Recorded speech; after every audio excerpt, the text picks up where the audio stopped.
यहाँ पर हमारे पास वैशाली जी का एक सवाल है मुंजाल ऑटो के बारे में। इन्होंने 513 शेयर ले रखे हैं 121 के भाव पे, तो कब तक होल्ड करें और बाय कर सकते हैं, मतलब कुछ और भी खरीदने का इनका नज़रिया है। सुजलॉन के बारे में भी सवाल है, लेकिन वैशाली जी सुजलॉन पे अभी कुछ और मतलब डेवलपमेंट तो हो गए हैं, बीच में चाल बनी थी और ज़्यादा, उसको भी देख लेंगे, लेकिन पहले मुंजाल ऑटो की बात कर लेते हैं।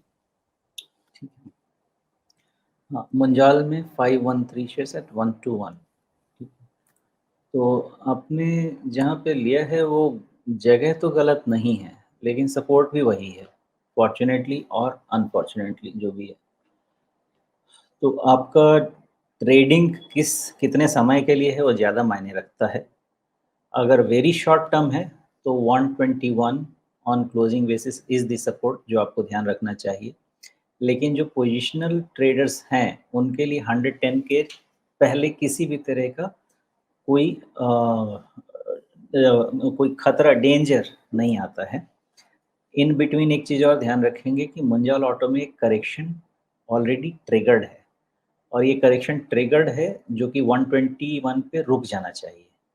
नहीं रुकता है तो ये करेक्शन एक्सेंचुएट होगा towards anywhere in between 117 to 110, और फिर वहाँ पे इसको री-इवैल्यूएट करना पड़ेगा वेदर इसका अप ट्रेंड मेंटेन रहेगा या नहीं। Up until now higher low pattern maintained है, ब्रेकआउट ट्रेंड मेंटेन्ड है, सब कुछ हंकी डोरी फिलहाल लगता है। दो ही चीज़ ध्यान रखिए एनालिसिस में, 121 एंड 110, जो भी आपके रिस्क एपेटाइट को सूट करे। जी, यहाँ पे मैं एक कोशिश कर रहा था, ये इन्होंने 2014 में डेली चार्ट पे तो इसके पास काफ़ी बड़े लेवल्स दिख रहे थे, मंथली चार्ट में वैसा नहीं दिख रहा है। ये क्या मामला है, ये थोड़ा समझने की ज़रूरत होगी। ये 2014 में ये कहाँ तक गया था? 2014 में ये 134 तक गया था, तो लगभग उन्हीं लेवल्स को इसने वापस रीटेस्ट किया है। क्या 10 साल पहले का लेवल आप रीटेस्ट कर रहे हैं, इसका मतलब क्या है?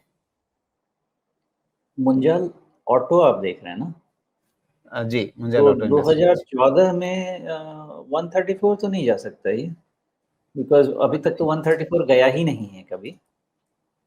हाँ, और लेकिन इस चार्ट में ये दिख रहा है, तो इसलिए मैं सोच रहा हूँ क्या मामला है। अच्छा, वो बीएससी का चार्ट आपने लगाया होगा फिर। नहीं, ये एनएससी का चार्ट है। एनएससी का? जी, ओके, एक ही मिनट। मुंजाल। लेकिन ये लेवल मुझे मंथली चार्ट पे नज़र नहीं आ रहे हैं। आज चार्ट जो है वो कुछ अपनी तरह से कुछ अलग ही कहानियाँ सुना रहा है। हाँ, वो हो सकता है कुछ इश्यूज़ हों। जी, जस्ट उसको देखने की कोशिश करता हूँ मैं। चलिए मुंज तब तक मतलब अगर हम बहुत उतने 10 साल पीछे ना भी जाएँ तो ठीक है।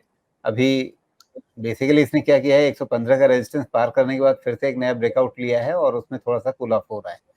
तो इस कूल ऑफ में हमें हाँ, कहीं पे रिस्क मार्क लगाना है क्या? 513 का इनका भाव नहीं, 121 का भाव है इनका, तो अभी मतलब जस्ट उस पॉइंट पे ये पहुंचने जा रहा है शेयर, जहां पे इनका घाटा शुरू हो सकता है, अगर ये थोड़ा सा और नीचे फिसल गया तो। हुँ। ओके, तो मुंजाल का मैंने पूरी तरह से देखने के बाद मुझे यही समझ में आता है कि 121 इज़ की। अगर इसका मोमेंटम सस्टेन होना है और करेक्शन खत्म होना है मोमेंटम वाला, तो 121 ही की है, उसके नीचे में मोमेंटम खत्म होगा, लेकिन ट्रेंड खत्म नहीं होगा। ट्रेंड मेरे अंदाजे से 110 के नीचे अगर क्लोज हुआ तो खत्म हो जाएगा। अभी तक प्राइस वॉल्यूम पैटर्न नहीं है ऐसे कि उसको इतना बड़ा रिस्क माना जाए, अभी तक नहीं है। इसलिए 110 के पहले किसी भी तरह से एक एनालिसिस के हिसाब से इसको बुरा नहीं माना जा सकता है। जी, तो वैसी हालत में चूंकि 121 का इनका भाव है और उसके नीचे 110 का आप जिक्र कर रहे हैं, तो इन्हें किस तरह से प्ले करना चाहिए इन दो लेवल्स को? इनको किस तरह अपना के रिस्क रिस्क एपेटाइट के लिए, किस तरह के रिस्क एपेटाइट या टाइम होराइजन के लिए 121 पे ध्यान देना सही है, और किस तरह के रिस्क एपेटाइट या टाइम होराइजन के लिए 110 ज़्यादा इम्पोर्टेंट है? जी, तो अगर आपका ट्रेडिंग बहुत ही शॉर्ट टाइम स्पैन का है, मे बी अ वीक और सो, 121। अगर आपका ट्रेडिंग मे बी एक पैटर्न का मान लें या 1 महीने या इसके ऊपर का है, देन 110। जी। अब देखिए वैशाली जी, आपके लिए मुझे सवाल को थोड़ा-सा घुमा-फिरा करके सोमेश जी के सामने रखना पड़ता है, क्योंकि सीधे-सीधे उनसे पूछते कि भई 121 पे स्टॉप लॉस लगाएँ या 110 पे, तो ये बोल देते फैसला उनका। तो आपको फैसला कैसे करना है?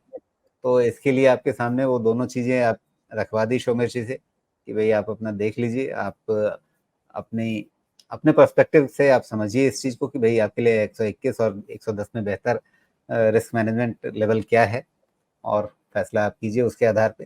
दरअसल ये सारी बातचीत जो हम करते हैं इस पूरी चर्चा में, पूरे डिस्कशन में, इसका पर्पस यही होता है कि इसे आप एक इनपुट की तरह से लीजिए, उसके आगे अपनी रिसर्च कीजिए, अपनी खोजबीन, अपनी पढ़ाई-लिखाई करके, और फिर अपने विवेक से एक बढ़िया फैसला कीजिए, इन्फॉर्म्ड डिसीजन लीजिए। ज़रूरी हो तो उसमें एक पेशेवर सलाह भी साथ में ज़रूर लेना बेहतर रहता है।